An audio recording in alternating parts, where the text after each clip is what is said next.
Captain Lisa Rodriguez, stood on the bridge of the Starbound Pioneer and watched the stars dance across the viewscreen. The ship had been traveling for 3 months, into deep space beyond any territory humans had ever explored before them, lay the unknown, and Lisa felt that familiar mix of excitement and caution that came with discovery.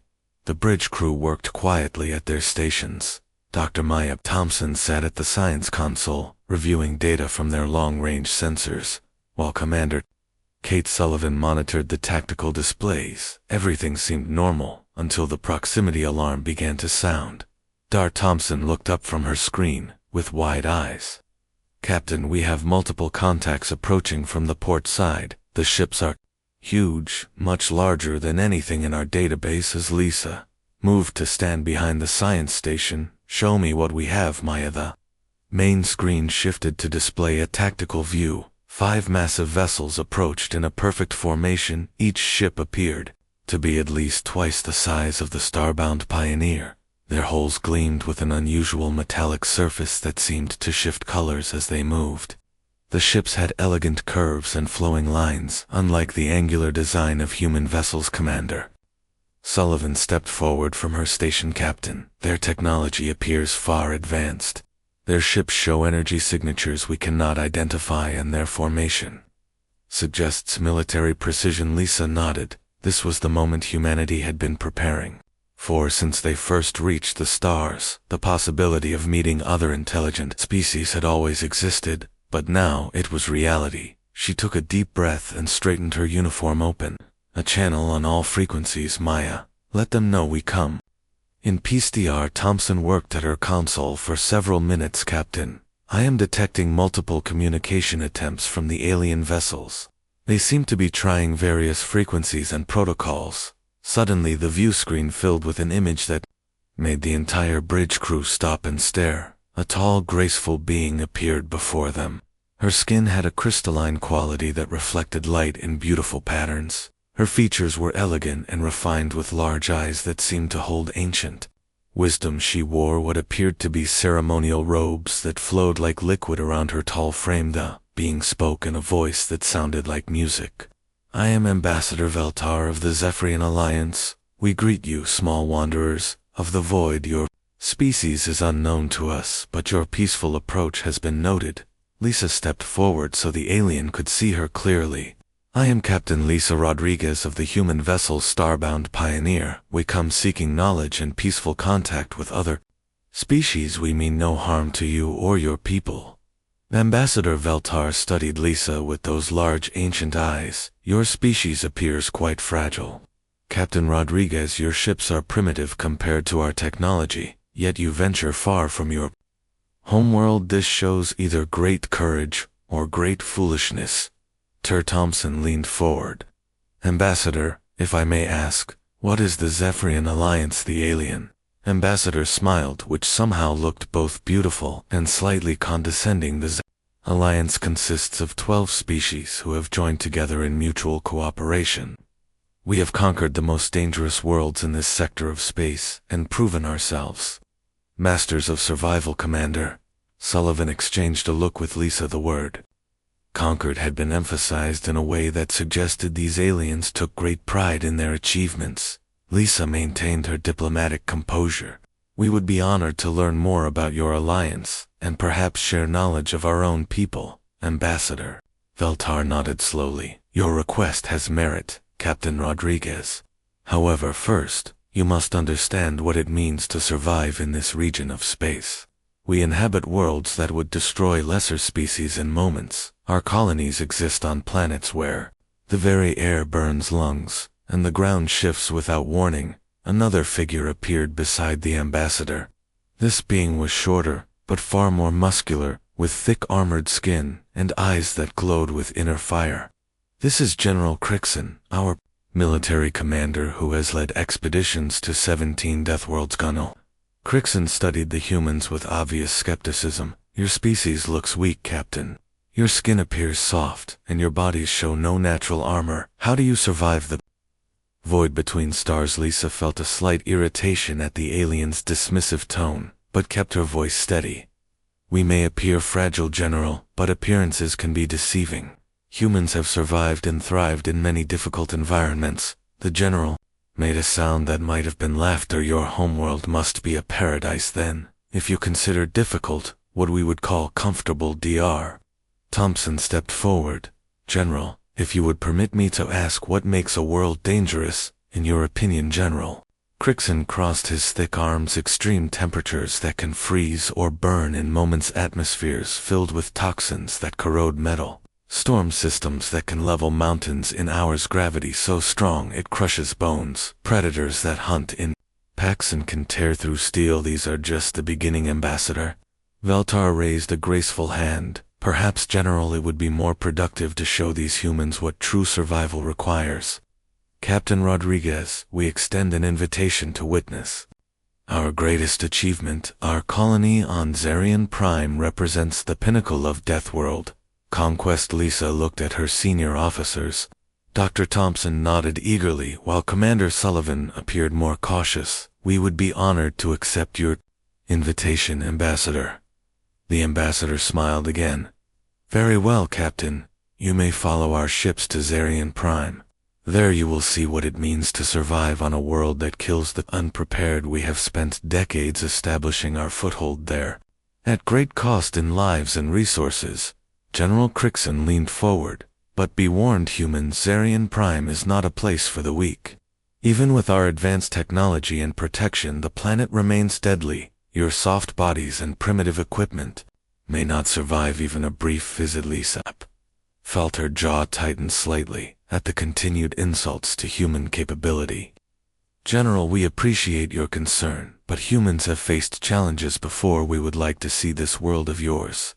Dr. Thompson was practically vibrating with excitement. Captain, this is an incredible opportunity. The scientific data alone would advance human knowledge by decades. Commander Sullivan remained practical. Captain, we should prepare the ship for unknown environmental conditions and ensure our equipment is functioning at peak efficiency.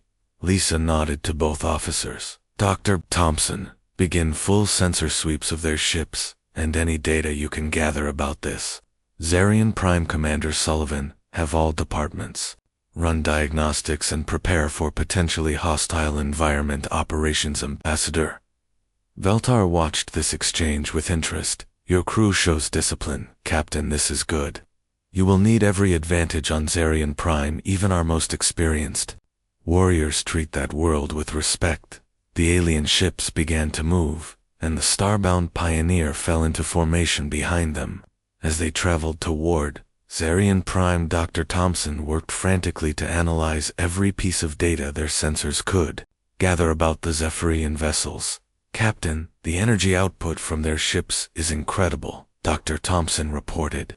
Their technology appears to be centuries ahead of ours in some areas, yet their ship designs seem almost ceremonial rather than purely functional. Commander Sullivan reviewed the tactical data. Their weapons systems are certainly advanced, but their formation and movement patterns suggest they rarely expect serious resistance. They may be used to dealing with less advanced species. Lee watched the alien ships glide gracefully through space. These Zephyrians clearly believed they were superior to humanity in every way. Their confidence bordered on arrogance, but she had to admit their technology was impressive. Still, something about their attitude suggested they had never encountered a species quite like humans. As they approached their destination, Lisa felt a familiar excitement building. This Zarian Prime would be humanity's first real test among the stars. Whatever challenges awaited them there, she was confident her species would prove they belonged among the starfaring races. Journey to Zarian Prime took several hours, during which the alien ships maintained perfect formation. The Zephyrians seemed to take great pride in their precision and discipline. Ambassador Veltar contacted them twice more to provide warnings about the dangerous world they were approaching. Finally, the ships dropped out of hyperspace, near a planet that looked anything but welcoming. Zarian Prime hung in space like an angry red eye, surrounded by swirling clouds of toxic gases. Lightning storms raged across the surface. Visible even from orbit, the planet seemed to pulse with malevolent energy. General Crixon appeared on the view screen. Once more, behold, humans, Zarian Prime, the ultimate test of survival. Our colony exists beneath those storms, protected by technology. Your species could not imagine. Are you certain you wish to proceed? The transport shuttle descended through the toxic atmosphere of Zarian Prime, while Captain Lisa Rodriguez watched the alien crew prepare for landing. The Zephyrian pilot wore a massive environmental suit that looked more like power armor than protective gear. Each alien on the shuttle had similar equipment, with multiple life support systems and energy shields. Dr. Maya Thompson studied her tablet showing atmospheric readings. The air outside contained sulfuric compounds that would burn human lungs in seconds. The temperature varies between freezing and boiling, depending on the storm patterns, and the local wildlife appears extremely aggressive. Lieutenant Amy Foster checked her own equipment, which seemed almost primitive compared to the alien gear. Captain, our environmental suits are rated for these conditions, but the Zephyrians seem to think we need much more protection. The shuttle shook violently as they passed through a lightning storm. Ambassador Veltar activated the communication system from her heavily armored seat. Captain Rodriguez, you must understand that even this brief journey to the surface represents significant danger. Our pilots trained for years to navigate these atmospheric conditions. Commander Kate Sullivan monitored the tactical displays. The energy readings from this planet are off the charts. The electromagnetic interference alone would disable most of our electronic equipment without proper shielding.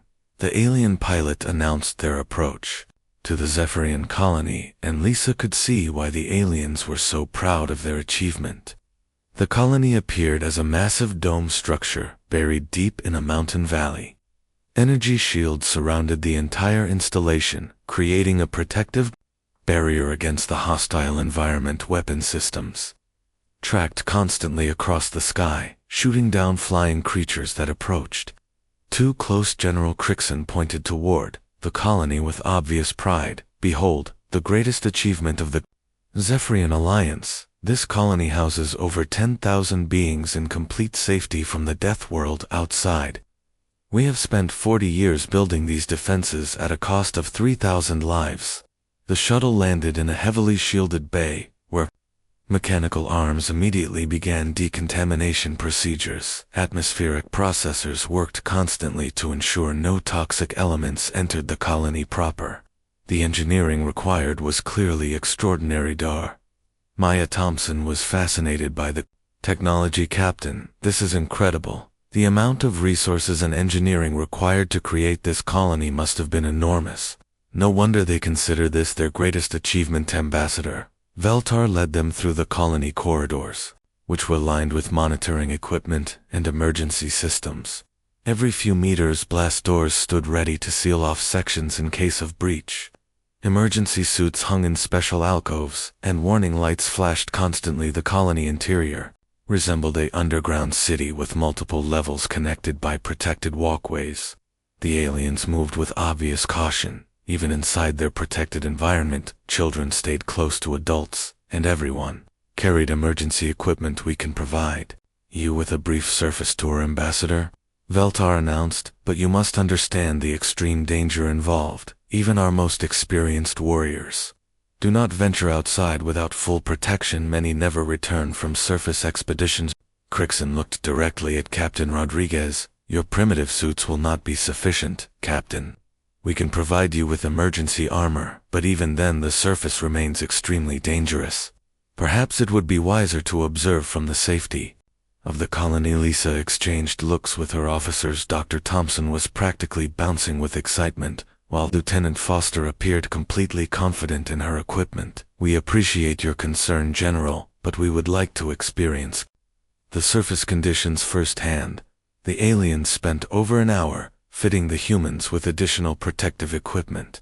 The emergency armor was bulky and heavy, designed for beings much larger than humans. Dr. Chloe Martinez, the environmental engineer, struggled with the oversized helmet systems. This equipment weighs more than our entire standard environmental suits, Dr. Martinez commented. These aliens really do not take any chances with their safety. The surface airlock required multiple security clearances and safety checks before it would open automated systems. scanned each person multiple times while warning messages played constantly in various alien languages. General Crixon activated his suit communications. As we step outside, remember that this world kills the careless. The atmosphere will burn through damaged suits in moments. The local predators hunt by heat signature, and the ground itself can shift without warning. Stay close to the group and do not touch anything. The airlock finally opened, and they stepped onto the surface of Zarian Prime. Lisa immediately understood why the aliens were so proud of surviving here.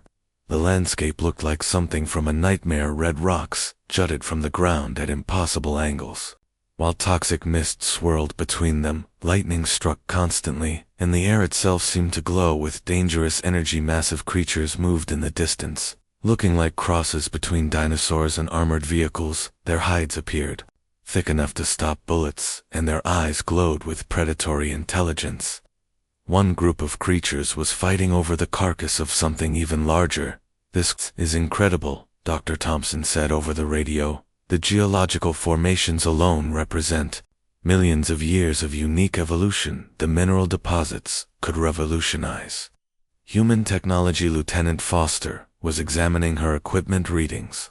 "Captain, the radiation levels are high, but manageable. The toxic atmosphere is well within our suit parameters, and the temperature is actually quite comfortable compared to some Earth environments." Ambassador Veltar moved carefully across the rocky ground, staying close to the protective energy field that extended from the colony. Every few steps she checked her equipment and scanned the horizon for threats. The other aliens moved with similar extreme caution. General Crixon pointed toward a distant mountain range. "Beyond those peaks lie the burning lands where the very rocks melt and reform constantly. We lost an entire expedition there last year. Even our best technology could not protect them from the environmental extremes." Captain Rodriguez found herself walking more easily than the aliens despite their superior equipment. The emergency armor felt clunky, but the environmental conditions seemed manageable. "General, this reminds me of the volcanic regions on Earth. We have similar landscapes in several locations." The general stopped walking and stared at her. "You have regions like this on your home world?" Dr. Thompson nodded enthusiastically. "General, the captain is correct. Human settlements exist near active volcanoes in areas with toxic gases and extreme temperatures. We even have recreational activities and such environments." Ambassador Veltar looked genuinely shocked. "You allow your people to visit dangerous areas for entertainment? This seems highly irresponsible." Lisa smiled beneath her helmet. "Ambassador, humans have always explored dangerous places. Sometimes we do it for resources, sometimes for knowledge, and sometimes simply because the challenge exists." A group of the local predators appeared on a nearby ridge, their glowing eyes focused on the small party. The aliens immediately activated additional defensive systems, while the humans simply observed the creatures with interest. "Fascinating," Dr. Martinez commented. "Those creatures show remarkable adaptation to the toxic environment. Their respiratory systems must have evolved specifically for this atmosphere." Lieutenant Foster was taking detailed scans. "The predators appear curious rather than aggressive, Captain. Their approach suggests intelligence rather than simple hunting behavior."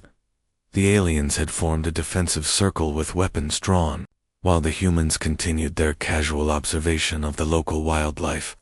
General Crixon appeared confused by the human reaction. "Should we not retreat to the colony, Captain? The predators are known to attack in groups." Cisa studied the creatures.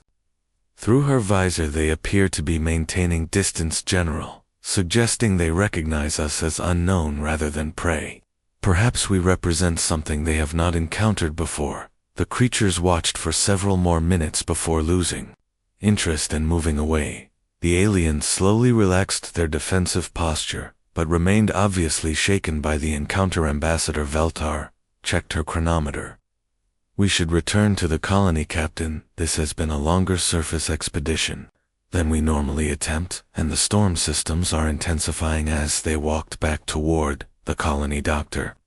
Thompson continued taking readings and making observations. The entire experience seemed routine to the humans, while the aliens treated each step as a calculated risk inside the decontamination chambers. The aliens ran extensive scans and procedures, while the humans simply removed their borrowed equipment.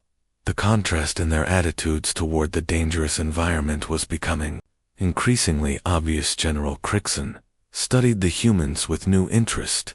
Your species shows unusual calm in extreme conditions, Captain. Most races require extensive psychological preparation before attempting surface operations on Zarian Primelissa. Removed her helmet and smiled. General, humans have always lived with danger. We learn to adapt rather than simply protect ourselves from challenges. Ambassador Veltar appeared troubled by this information. Captain, your casual attitude toward survival concerns us greatly. Either your species is remarkably advanced or remarkably foolish. The cultural exchange chamber aboard the Zephyrian flagship provided a neutral space for humans and aliens to share information about their respective species. Captain Lisa Rodriguez sat across from Ambassador Veltar, while their crews arranged themselves around the large circular table. Dr. Rebecca Stone, the expedition geologist, had prepared a presentation about Earth environments. General Crixon leaned forward with obvious skepticism as she began her demonstration. Ambassador, I would like to share information about our homeworld to help you understand human adaptation capabilities. Dr. Stone activated her portable display, showing images of Earth from space. The planet appeared blue and green with swirling white clouds. Ambassador Veltar studied the image carefully. Your world appears quite peaceful, Dr. Stone. The atmospheric conditions seem stable, and the surface shows extensive water coverage. Dr. Stone smiled and changed the image to show a massive hurricane system covering half a continent. This is a typical weather pattern on Earth. Ambassador, these storm systems called hurricanes can produce winds over 300 kilometers per hour and dump enough water to flood entire regions. General Crixon sat back in surprise. Those storm systems are larger than anything we have recorded on our Deathworlds. How do your people survive such massive atmospheric disturbances? Humans have lived with hurricanes for thousands of years. General Dr. Stone explained. Some coastal populations evacuate, but others have learned to build structures that can withstand the storms. Many people actually study these systems for scientific purposes. The aliens exchanged concerned looks as Dr. Stone continued her presentation, showing images of tornadoes, volcanic eruptions, and massive earthquakes. Ambassador Veltar appeared genuinely disturbed by what she was seeing. These natural disasters occur regularly on your homeworld. Dr. Stone. Rebecca Stone nodded. Most human settlements experience at least one type of extreme weather or geological activity. Ambassador, humans adapt their building techniques, food storage, and social systems to work with these natural cycles rather than fighting against them. Captain Nicole Webb joined the presentation with historical information about human exploration. General, our species has always moved into new territories, regardless of the dangers involved. Early humans crossed frozen wastelands, sailed across stormy oceans, and climbed mountains, simply to see what existed beyond the horizon. The Zephyrian military commander studied the images of human Arctic expeditions. Your people voluntarily enter environments that could kill them in minutes. Captain Webb, what purpose does this serve? Exploration has always driven human progress, Captain Webb replied. Sometimes we explore for resources, sometimes for knowledge, but often we explore simply because unknown places exist. The challenge itself motivates many human expeditions. Looked increasingly concerned. This seems highly inefficient, Captain. Surely your people could develop safer methods of gathering information about dangerous regions. Dr. Stone laughed softly. Ambassador, many humans actually vacation in dangerous environments. We have entire industries built around recreational activities in extreme conditions. She showed images of people skiing down steep mountains, surfing massive waves, diving into deep caves, and hiking across desert regions. The aliens stared at these images with obvious shock. Your people risk death for entertainment purposes? General Crixon asked. This behavior seems contrary to survival instincts. Dr. Maya Thompson joined the discussion. General humans have always found excitement in challenging themselves against natural forces. Mountain climbing, ocean sailing, and extreme weather activities help humans develop confidence and problem-solving abilities, but surely your government restricts such dangerous activities, Ambassador Veltar suggested. No rational society would allow civilians to risk their lives unnecessarily, Captain Rodriguez smiled. Ambassador, human governments do provide safety guidelines, but ultimately individuals choose their own risk levels. Our society values personal freedom, including the freedom to face challenges. The aliens appeared genuinely confused by this concept. General Crixon studied the images again. Captain, your species seems to actively seek dangerous situations, rather than avoiding them. How has your race survived with such behavior patterns? Dr. Rebecca Stone changed her presentation to show human settlements built directly next to active volcanoes, on earthquake fault lines, and in flood zones. General humans do not just survive dangerous environments, we often thrive in them. These volcanic regions produce extremely fertile soil for agriculture. Earthquake zones often have valuable mineral resources, while floodplains provide rich farmland and water access. Humans learn to work with natural forces, rather than simply hiding from them. Captain Nicole Webb added historical context. Ambassador, human civilization has always expanded into new territories regardless of the risks involved. Our ancestors crossed dangerous mountain ranges, explored hostile continents, and sailed across unknown oceans. When humans first developed space travel, we immediately began planning expeditions to other planets, even though we knew the dangers involved. The unknown has always attracted human curiosity, rather than frightening us away. Ambassador Veltar appeared deeply troubled by these revelations. Captain, your species' description concerns me greatly. The Zephyrian Alliance has spent millennia developing technology to protect ourselves from environmental dangers, yet your people seem to deliberately expose themselves to such threats. How can this be considered rational behavior? Dr. Maya Thompson leaned forward. Ambassador, humans have learned that avoiding all risks often creates greater dangers in the long-term. Societies that become too protected sometimes lose the ability to adapt when conditions change. Natural disasters, extreme weather, and environmental challenges have shaped human evolution for millions of years. Our bodies and minds have adapted to function well under stress and uncertainty. General Crixon studied the humans with new interest. Your species has been naturally selected for survival in extreme conditions. This explains your casual attitude toward the dangers of Zarian Prime, but surely your homeworld cannot be more dangerous than the Deathworlds conquered by the Alliance. General continued. Your people appear too fragile to survive truly hostile environments. Dr. Rebecca Stone smiled and activated a new series of images showing Earth's most extreme environments. These are just some of the natural hazards on our homeworld.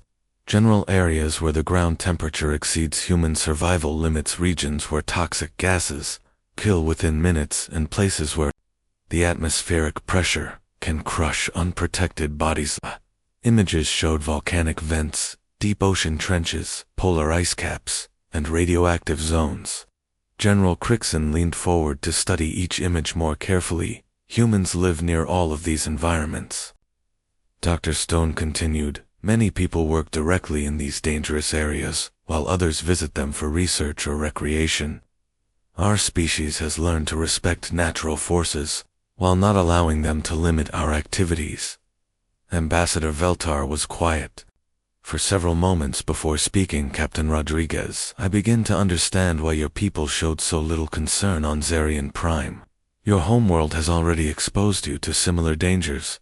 Perhaps Ambassador Dr. Maya Thompson suggested the difference between our species lies in our approach to survival. The Zephyrian Alliance develops technology to overcome environmental challenges, while humans adapt themselves to work within dangerous conditions. General Crixon nodded slowly. This explains many things about your species' behavior, Captain. However, I remain curious about one thing.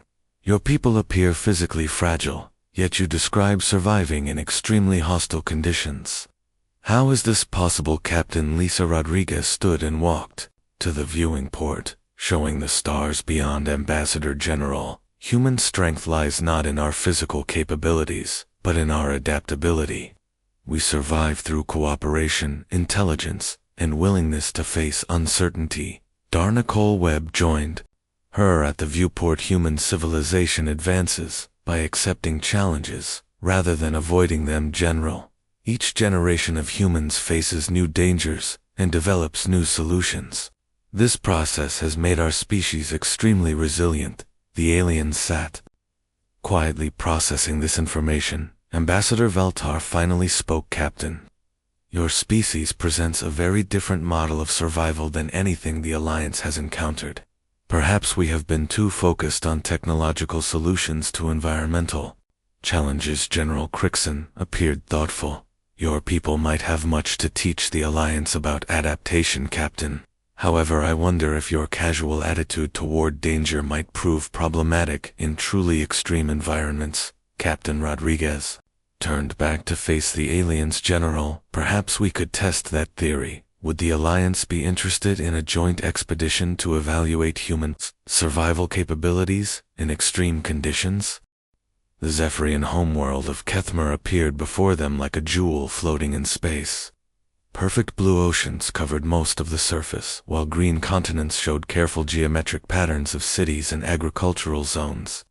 No storms disturbed the atmosphere, and the planet rotated with mathematical precision. Ambassador Veltar gestured proudly toward the viewscreen. Captain Rodriguez, behold the heart of our civilization. Kethmer represents 10,000 years of careful environmental management. Every natural hazard has been eliminated, and every system optimized for safety and efficiency. Captain Lisa Rodriguez studied the planet with interest. Ambassador, your world certainly appears peaceful. The engineering required to achieve such environmental control must have been extraordinary. Darmaya Thompson was taking readings at her station. Captain, the atmospheric conditions are remarkably stable. No significant weather patterns, no geological activity, and minimal electromagnetic interference. This represents the ultimate in planetary development. The landing shuttle descended toward the primary city, which sprawled across an entire continent in perfect mathematical patterns. Building height appeared strictly regulated, and transportation systems moved in orderly lines between residential, commercial, and administrative zones. Engineer Sophie Mitchell observed the approach. Captain, every structure appears designed for maximum safety. There are no tall buildings that could fall during earthquakes, no irregular streets that could cause accidents, and no areas that appear uncontrolled. General Crixon served as their guide, pointing out various achievements as they toured the city. Our emergency systems can respond to any threat within moments. Captain, every citizen carries personal safety equipment, and our monitoring systems track all environmental conditions constantly. The humans walked through the immaculate streets, noting how different this world felt compared to Earth. Everything appeared planned and controlled, with safety barriers protecting pedestrians from even minor hazards. Warning signs covered every surface, and automated voices provided constant safety reminders. Biologist Rachel Turner examined the local plant life with interest. General, your landscaping appears completely artificial. These plants show no natural variation and seem selected purely for aesthetic appeal rather than environmental adaptation.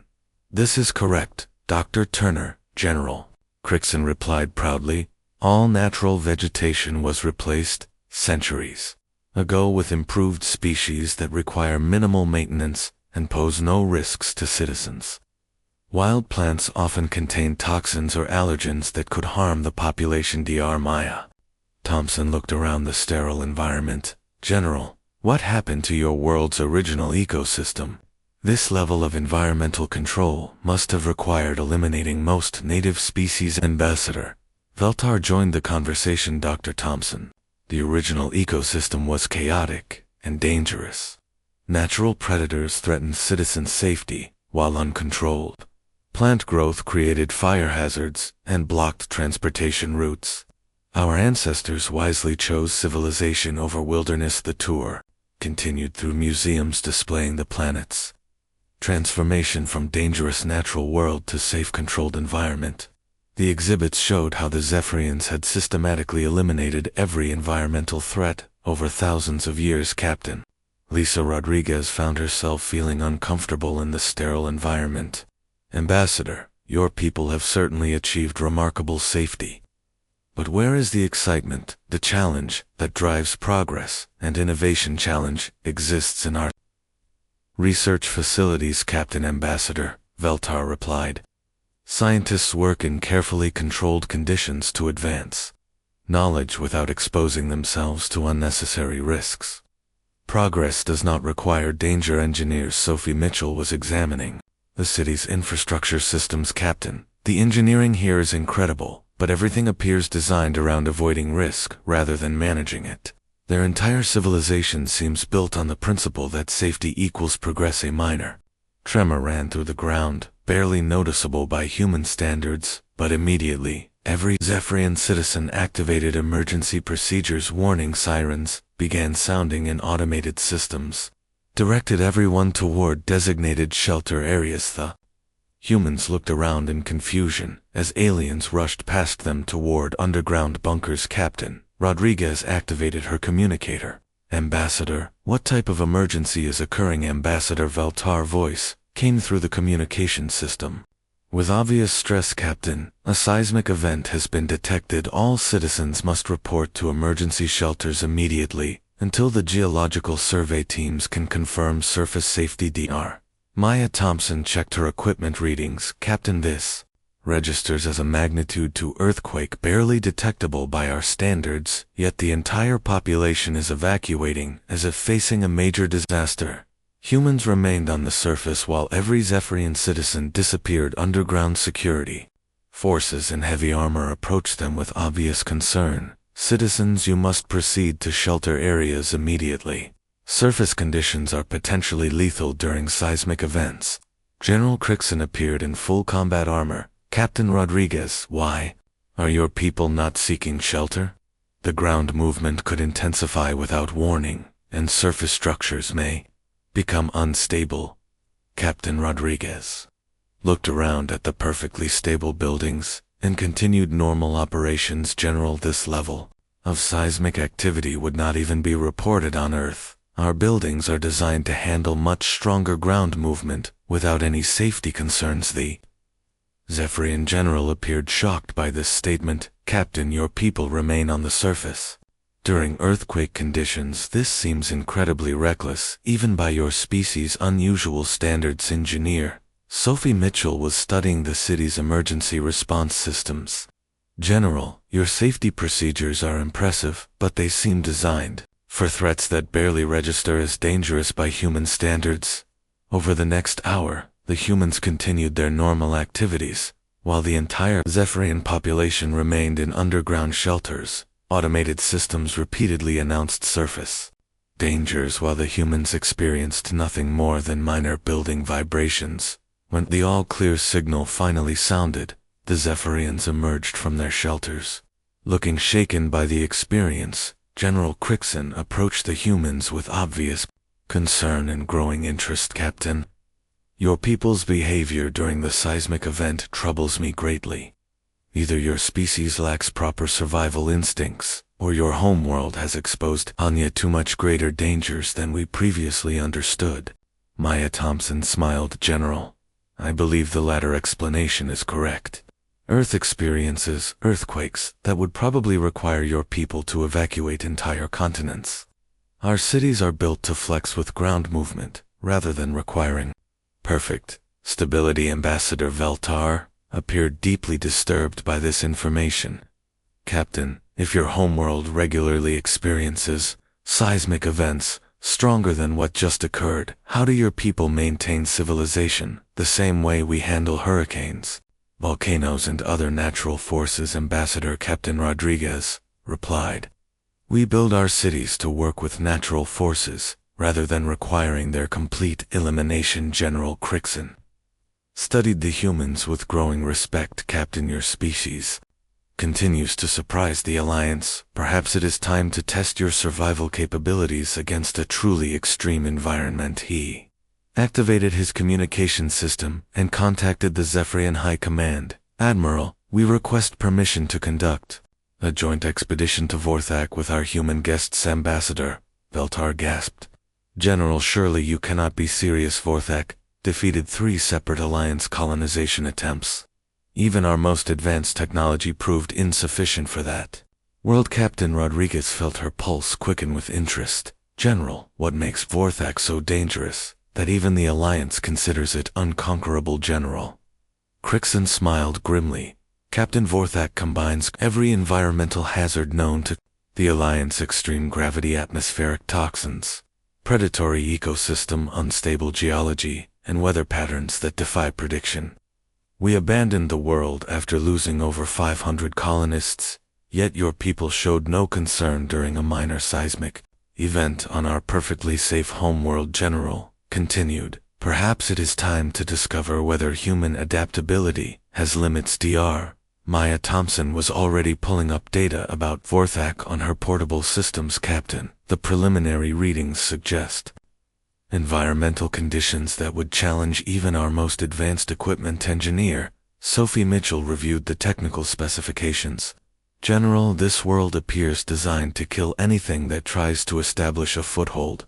The combination of hazards would require constant adaptation and problem-solving. Captain Rodriguez looked at her crew and saw excitement rather than fear in their faces. General Crixon, the crew of the Starbound Pioneer accepts your challenge. We would be honored to attempt what the Alliance could not achieve. Ambassador Veltar appeared genuinely concerned. Captain, you cannot be serious about attempting colonization of Vorthak, even if your species possesses unusual survival capabilities that world represents certain death. General Crixon was already making preparations. Captain, we will provide full support, equipment, and emergency evacuation capabilities. However, I warn you that Vorthak has claimed the lives of our finest warriors and scientists. Captain Rodriguez smiled. General, human history is full of people who succeeded where others failed. We may not have your advanced technology, but we have something else: adaptation. The joint expedition fleet approached Vorthak through a debris field of failed Zephyrian colony ships. Twisted metal fragments floating in space served as grim reminders of previous attempts. Captain Lisa Rodriguez watched the planet grow larger on the view screen while General Crixon provided final warnings about the world ahead. The planet appeared to writhe in space like a living thing.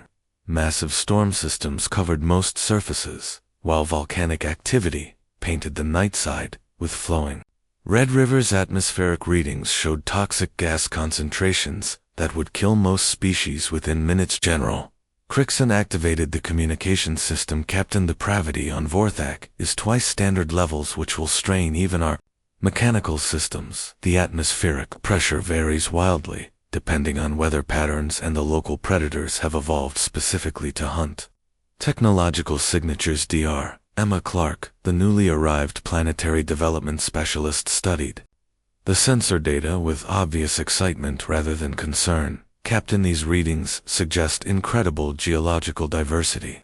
The mineral wealth alone could revolutionize multiple industries. Ambassador Veltar appeared on screen from her heavily shielded command ship. Captain Rodriguez, I must protest this expedition one final time.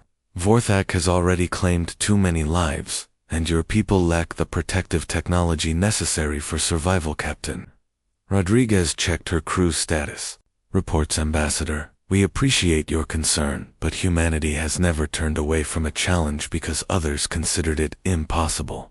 Our species advances by attempting what seems unreasonable. The descent through Vorthak atmosphere proved as violent as expected. The Zephyrian shuttles required massive mechanical systems to maintain stability while their crews operated in full power armor.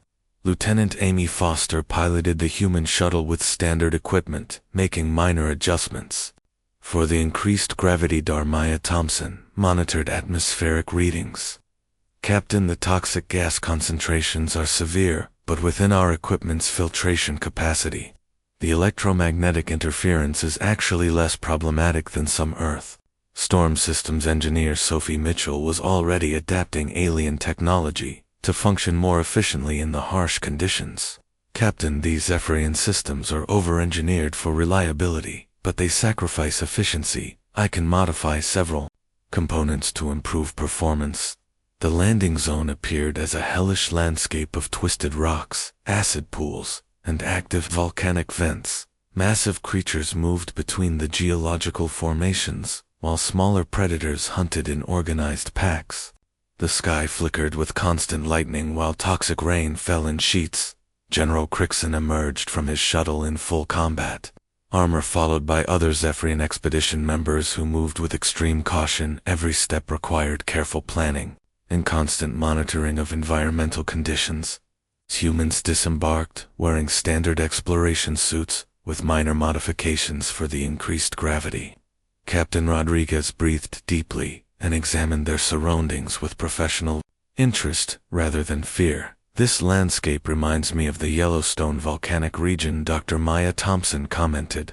The geological activity suggests tremendous energy resources if properly harnessed. Dr. Emma Clark was already taking soil samples and atmospheric readings, Captain. The mineral composition exceeds our most optimistic projections. This world could support multiple industrial operations with proper development. General Crixon watched the humans work with growing amazement. Captain, your people show no signs of stress, despite conditions that have killed our finest warriors. How is this level of calm possible? Lieutenant Amy Foster was setting up camp equipment that appeared almost primitive compared to the massive Zephyrian installations. General, humans learn early to stay relaxed under pressure. Panic causes mistakes, and mistakes in dangerous environments prove fatality. Pack of local predators appeared on a nearby ridge, studying the expedition with obvious intelligence. These creatures stood 3 meters tall, with armored hides and glowing eyes that suggested enhanced senses. Their hunting formation showed sophisticated pack coordination. The Zephyrians immediately activated defensive systems and prepared heavy weapons while the humans continued their work with occasional glances toward the Predator's. Engineer Sophie Mitchell paused in her equipment modifications to observe the creatures.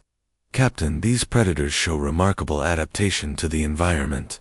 Their hunting behavior suggests problem-solving intelligence rather than simple aggression. Dr. Emma Clark was documenting the local ecosystem. The predator adaptations could provide valuable insights for human survival gear development. Their respiratory systems must process these toxic gases as efficiently as oxygen. The predators watched for nearly an hour before losing interest and moving toward easier prey. The Zephyrians slowly relaxed their defensive posture, but remained obviously shaken by the encounter. Captain, how did your people know the predators would not attack? General Crixon asked. Your crew showed no fear, despite facing creatures that have killed multiple Alliance expeditions. Maya Thompson looked up from her geological surveys. General, the predators were evaluating us as potential threats rather than prey. Their body language suggested curiosity and caution, not hunting behavior. Captain Rodriguez was reviewing terrain maps with Dr. Clark. General, humans have lived with dangerous predators for millions of years. We learn to read animal behavior and respond appropriately, rather than assuming every encounter means conflict. A massive storm system began approaching with winds that bent even the reinforced equipment. The aliens immediately began emergency procedures, preparing to retreat to their heavily shielded dropship. Captain Rodriguez, we must seek shelter immediately, General Crixon announced. These storms have destroyed entire Alliance expeditions. Surface operations cannot continue under these conditions. The humans looked at the approaching storm and began securing their equipment in a nearby cave formation. Lieutenant Foster identified the shelter, while Engineer Mitchell helped move sensitive gear inside. Captain, the cave system appears stable and will provide adequate protection from the storm. Dr. Clark reported the geological structure should handle wind pressure, and the entrance can be partially sealed.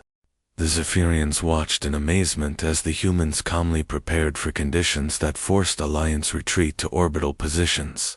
General Crixon contacted his ship's captain. The humans are attempting to weather the storm in a surface shelter. This seems extremely dangerous. The storm struck with incredible fury, winds exceeding 400 kilometers per hour, while lightning struck constantly.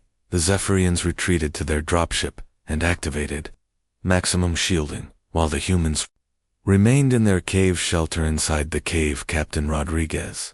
Crews worked by emergency lighting, while the storm raged outside. Engineer Mitchell continued modifying Zephyrian equipment, while Dr. Clark collected cave samples and mapped the underground formations. When the storm finally passed, the humans emerged to find the Zephyrian dropship had suffered significant damage to its external systems. The aliens were amazed to see the human expedition not only survived but continued their research activities. General Crixon emerged from the damaged ship looking shaken. Captain, your people not only survived conditions that damaged our advanced technology, but you actually made progress during the storm. Engineer Sophie Mitchell approached the Zephyrian ship. Captain, I can repair their damaged systems using modified components. The storm actually provided useful data about environmental stress factors over the following days. The human expedition continued operations that would have been impossible for previous Zephyrian attempts. Dr. Emma Clark began drafting preliminary colonization plans, while other crew members identified resource extraction opportunities. Ambassador Veltar contacted them from orbit. Captain, the Alliance High Command has been monitoring your expedition with growing interest. Your people have achieved more progress in 1 week than our 3 previous expeditions combined. General Crixon worked alongside the humans, learning their approach to dangerous environment operations. Captain, your species does not fight against environmental challenges, but adapts to work within them.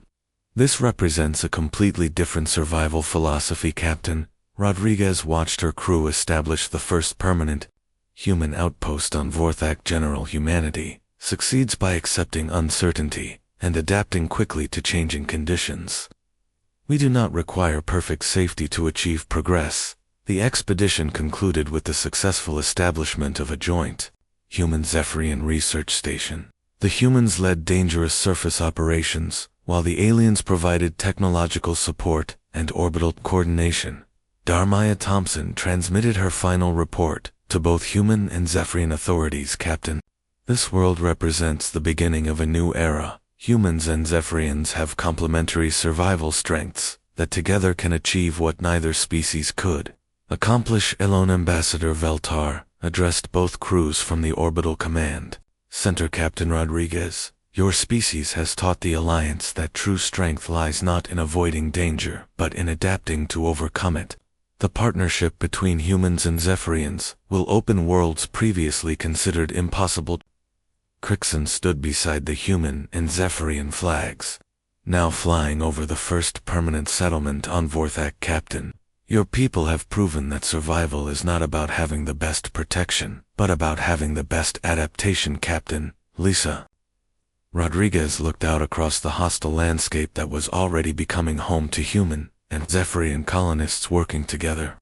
General humanity has always believed that the greatest achievements come from facing the greatest challenges together. Our species will explore worlds that neither could conquer alone.